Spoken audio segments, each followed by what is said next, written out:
Louvado seja nosso Senhor Jesus Cristo. Nós vamos dar continuidade à nossa reflexão sobre o livro do Gênesis, nosso 8º encontro. Vamos procurar trabalhar, vamos ver tudo agora, capítulo 2, do versículo 4 ao capítulo 3, versículo 24. Nós vimos que o capítulo 1 mostra uma narrativa no sentido unitário. E a imagem oferecida é que tudo é positivo daquela realidade criada, diferente dos mitos, das explicações das outras religiões, que o mundo nasceu do caos. E para a narrativa bíblica, o mundo nasceu de uma ordem, tudo organizado, uma narrativa unitária. Mas a segunda narrativa que encontramos da criação, lá no capítulo 2, depois, a partir da transgressão, do pecado, a partir do capítulo 3, nós vemos que essa harmonia da realidade do primeiro capítulo parece, então, se perder completamente no segundo capítulo.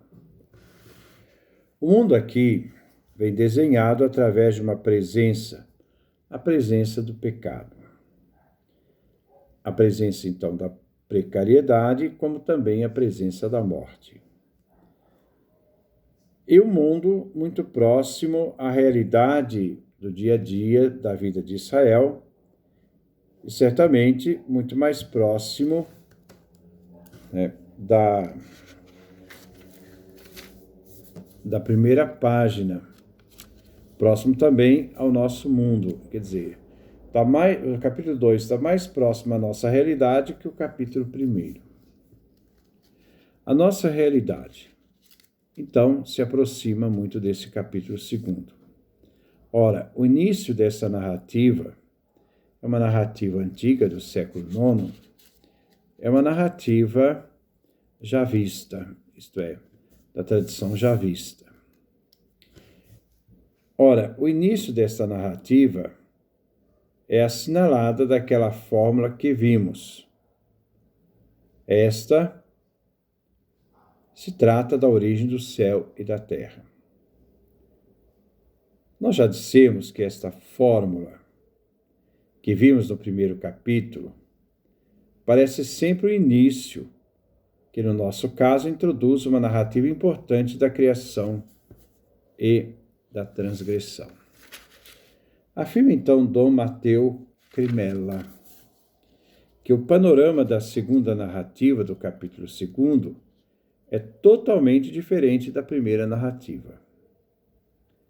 A narrativa do capítulo 2 parece deixar de lado muitos aspectos do mundo criado, como, por exemplo, todas as criaturas que vivem no mar. Ele não cita.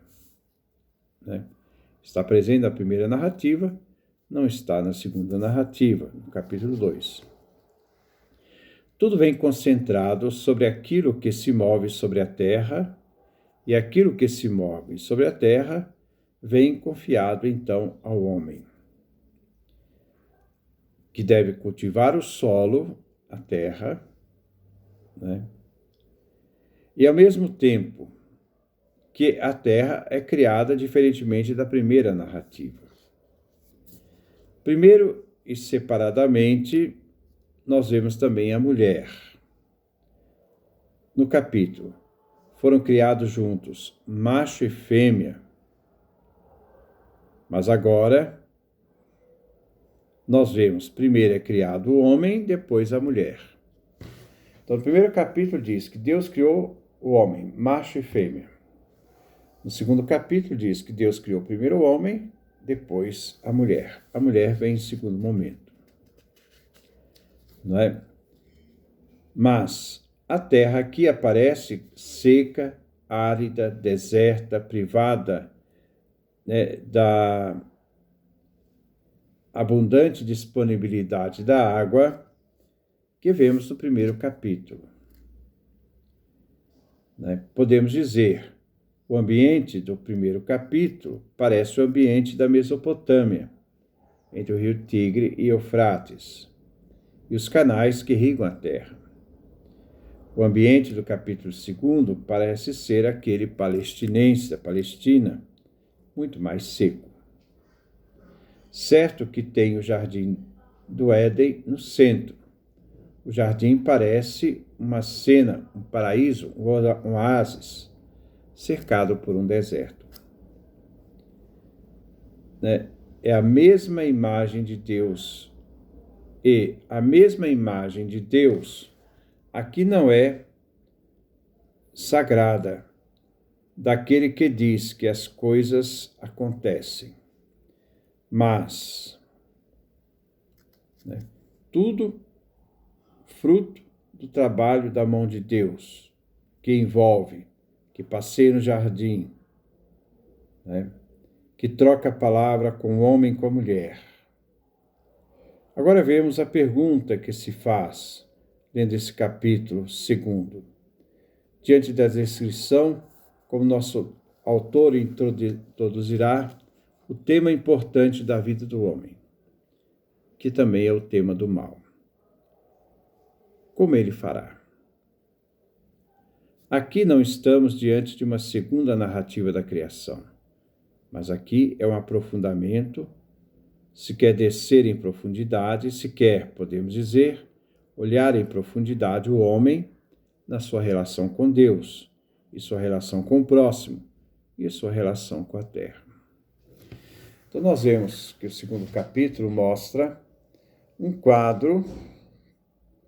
O homem está no centro, abaixo do homem está a terra, o homem é chamado a ser senhor da criação, da terra, domina a terra, ele não é escravo da terra, ele foi colocado como senhor, que tem do lado a companheira, a relação com o ser humano, com o próximo, que está do lado, que está diante de Deus, a sua relação com Deus, a relação transcendental, isto é, vamos dizer, também vertical, e ao mesmo tempo a questão do pecado, a relação consigo mesmo.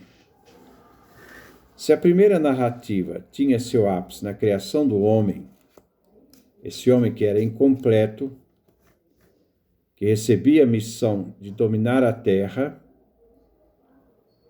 e Deus também, naquele primeiro capítulo, lhe dá uma dieta alimentar, vegetariana,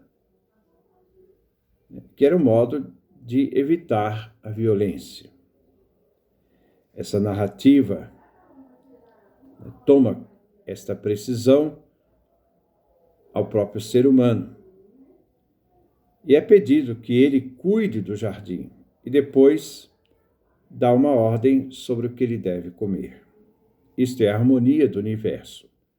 Como aquele do jardim, é dado ao homem para dominar a animalidade, de respeitar o limite colocado por Deus quando lhe dá o alimento.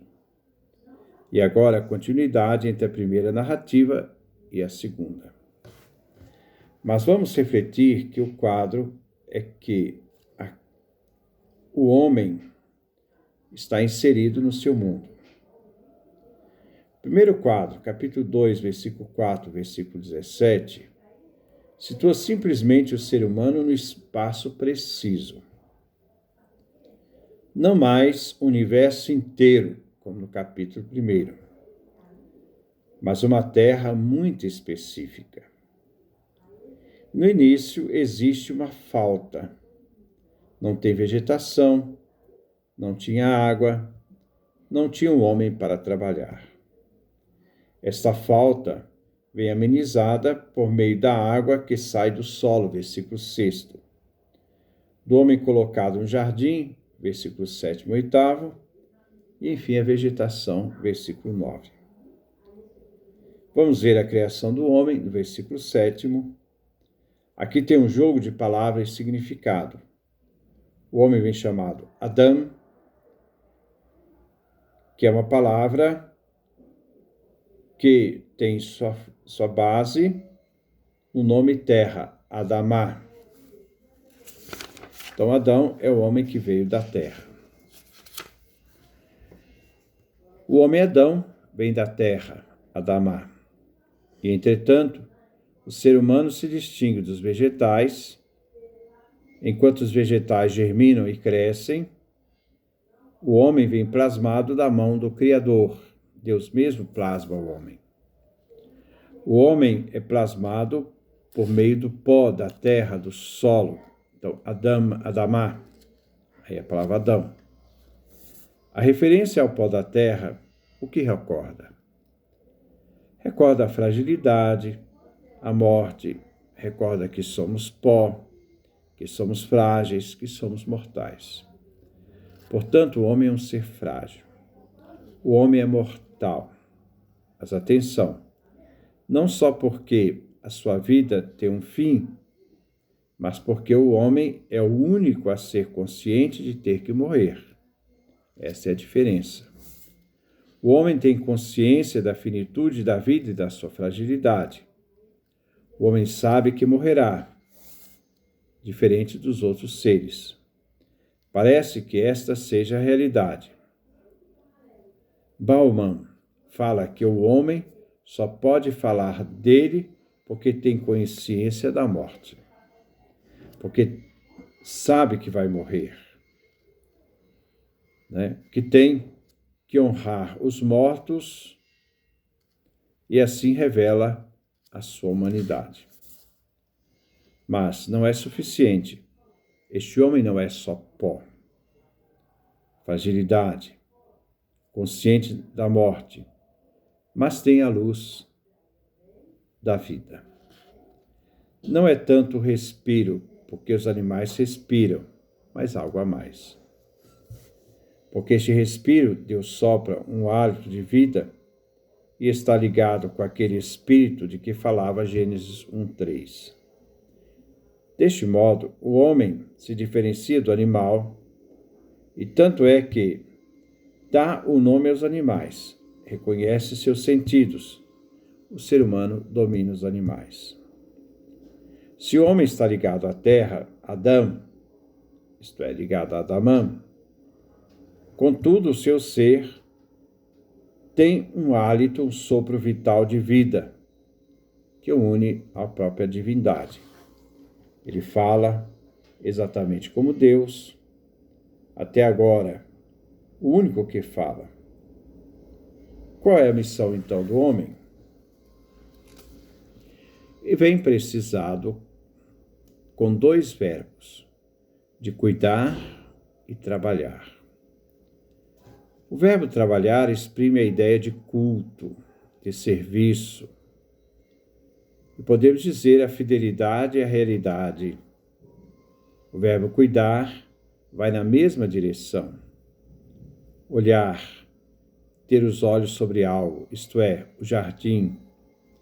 Esse jardim não é seu, mas o jardim lhe é confiado e vem confiado por Deus. O homem assim é o homem a serviço e trabalho do jardim que deve cuidar, o jardim que pertence a Deus. Isto é, ele recebe o jardim como seus frutos.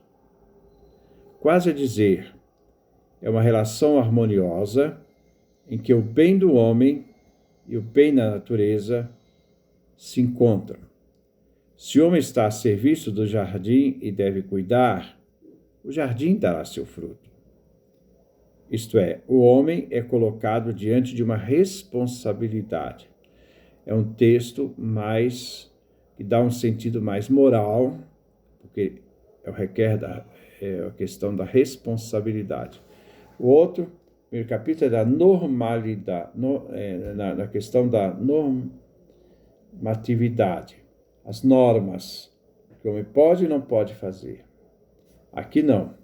Aqui nós vemos a questão, justamente essa questão moral, Que esse homem que está a serviço, o trabalho do jardim, ele deve cuidar, o jardim deve dar seus frutos.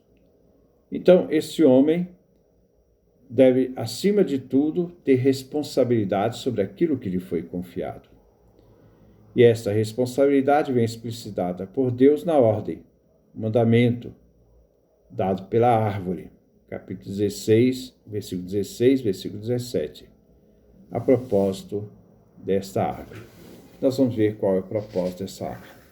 Então, nós vemos que o capítulo 1 e o capítulo 2 são duas realidades distintas para falar da criação, embora o contexto os coloque sempre unidos.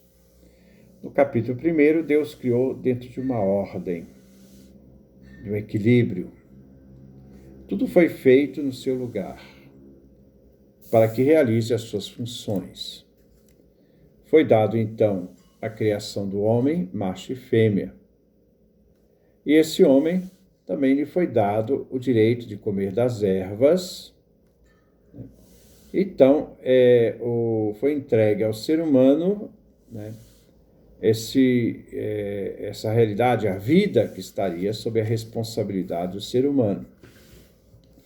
Agora, no capítulo 2, nós vemos uma nova perspectiva. Não existe harmonia, como no primeiro capítulo parece que toda a perspectiva é vinda daquele mundo da Mesopotâmia, dos seus canais, dos seus rios, a sua fertilidade, agora o mundo árido, e dentro desse mundo árido, lá tem um jardim. Esse é o capítulo 2. Ali nós vemos a realidade do homem que é criado do pó da terra. Adão é criado de Adamá, né, da terra. Então, o ser, a palavra humano, vem da palavra aquele que vem do pó. Mas ele, ao mesmo tempo que ele tem uma realidade distinta dos animais, porque os animais foram criados, o homem foi criado pelas próprias mãos de Deus, é Deus que age diretamente, é um Deus que passeia, um Deus que conversa, ele tem essa realidade da intimidade, né, de estar junto da obra da criação, porque sempre a tradição já vista não é o Deus longe, é o Deus próximo, o Deus da proximidade. E diante disto, né, primeiro se cria o homem, depois se cria a mulher. A mulher é o segundo momento. O homem não encontrar uma companheira no meio dos animais, Deus então cria uma companheira, cria a mulher. E nisso nós vamos depois ver as questões que Deus coloca como uma questão moral. O homem tem responsabilidade sobre o jardim, mas ele também tem uma realidade, uma grandiosidade daquilo que ele pode fazer, né? E aquela realidade pequena, limite daquilo que ele não pode fazer. E isto vem a outra parte que nós vamos depois comentar. Que Deus nos dê a sua graça, a sua bênção, a sua face resplandeça sobre nós.